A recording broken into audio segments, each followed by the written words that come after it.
For the derivation of Laplace equation, that is del square h by del x square plus del square h by del z square is equal to 0, we made an assumption that coefficient of permeability in both the directions is equal. But let's say it is not equal, that means the soil is anisotropic. So what will be the difference in flow net now? That we have to see, and we have to find out the k value of this new section. So for the 2D flow case, as we derived this Laplace equation, it was given as del square h by del x square plus kz del square h by del z square is equal to 0. Now because kx and kz is not equal, because it is an anisotropic section, so let's take kz out common. So kx by kz times del square h by del x square plus del square h by del z square is equal to 0. And here let's say for this transformed section, so we are trying to transform this section and make the flow net for the transformed section. So let's say in the transformed section the horizontal distance is xt and the vertical distance is remaining same. So z is remaining same, x is changing to xt. So xt is equal to x under root of kz by kx. From here del xt square is equal to del x square kz by kx.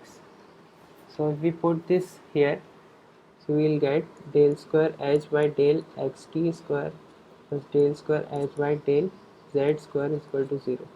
So this is the Laplace equation for the transformed section. But there are some certain conditions in the transformed section, that because in case of stratified soil, this kz is always smaller than kx. So this means that x of transformed section is less than actual distance x. So in the transformed section, this flow field will be a square, and this distance is the x transform and this distance is z, but this is not the true representation of flow net. So if we want to retransform the section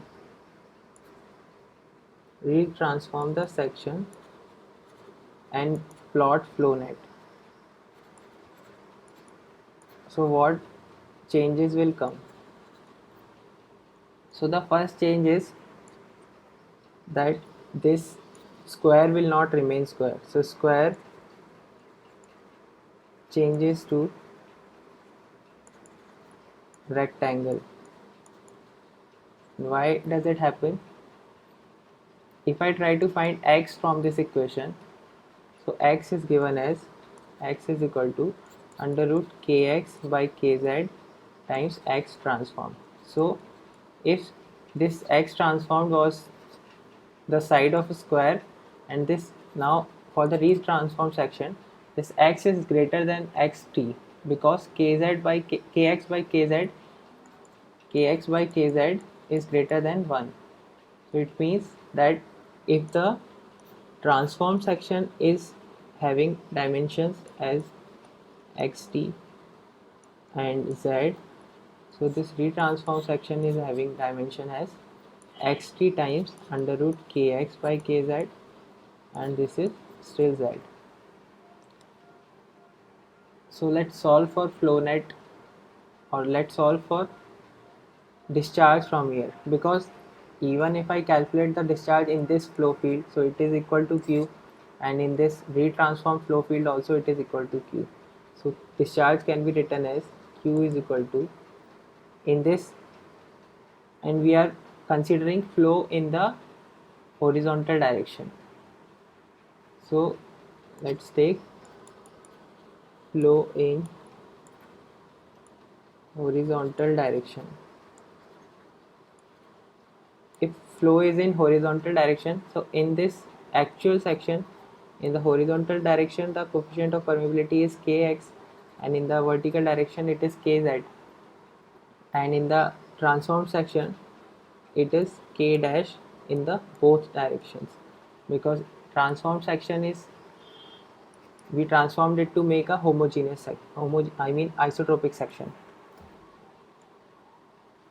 So if flow is in horizontal direction, so in both cases k dash is here, so it is in the horizontal and vertical direction, but we need to consider only the horizontal coefficient of permeability because flow is just in horizontal direction.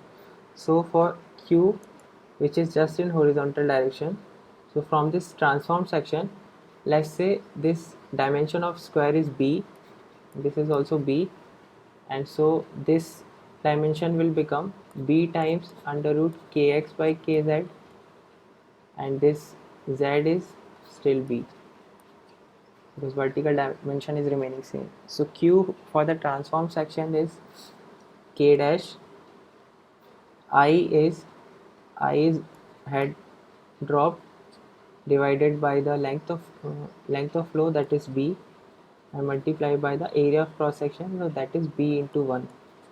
And for this actual section, that is true section, or as I'm saying it as retransformed section, retransformed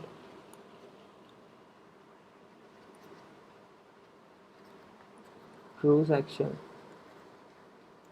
this is the transformed section. So for this section, this is the discharge, and for the true section, the discharge can be given as kx times, head drop will still be the same, and length of flow is b under root kx by kz, and the area of flow is b into 1. So equating these two equations, we will get k dash equal to under root kx times kz. This is the coefficient of permeability for an anisotropic soil.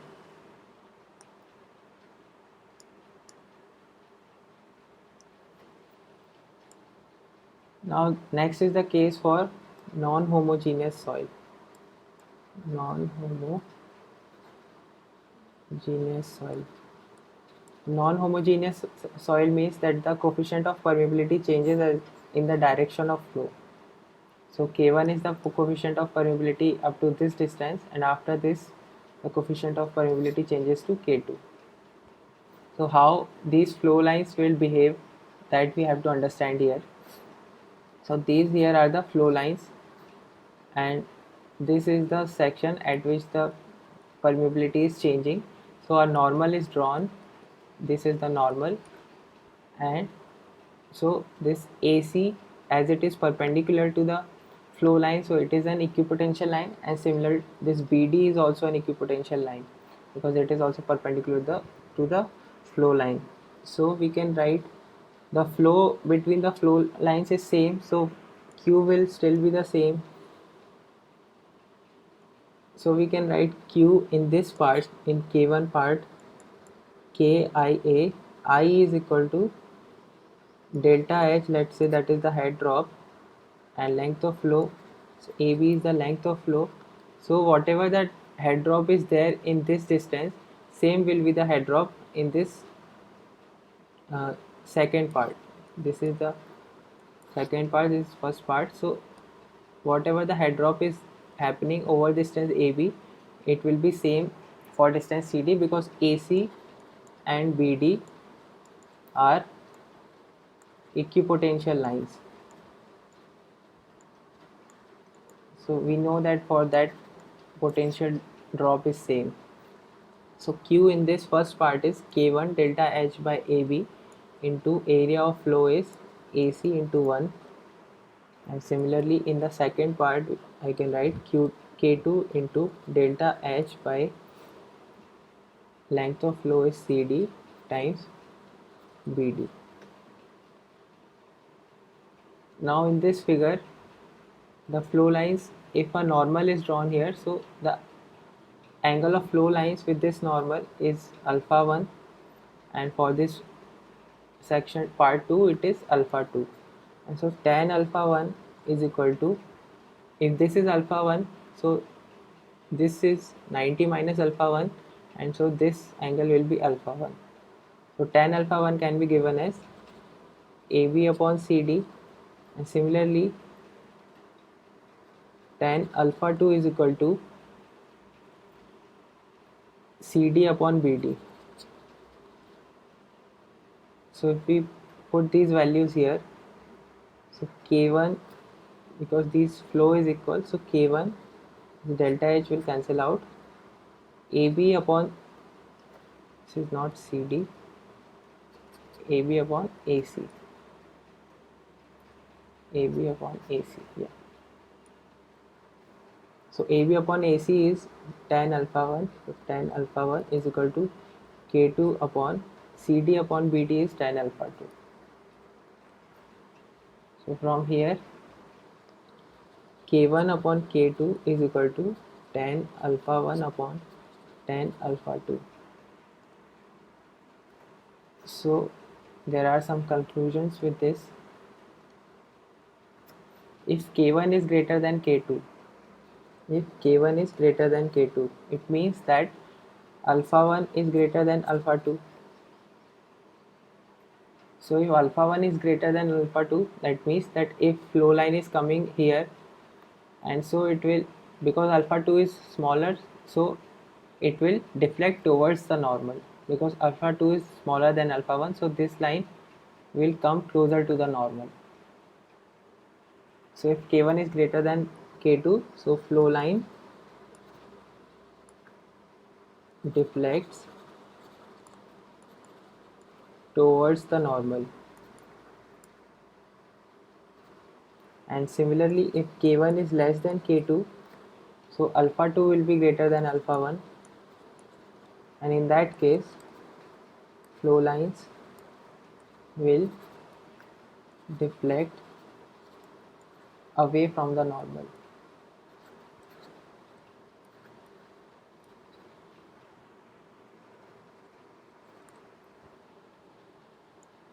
So that's everything that was there in this seepage unit. Apart from this, there are some filter specifications also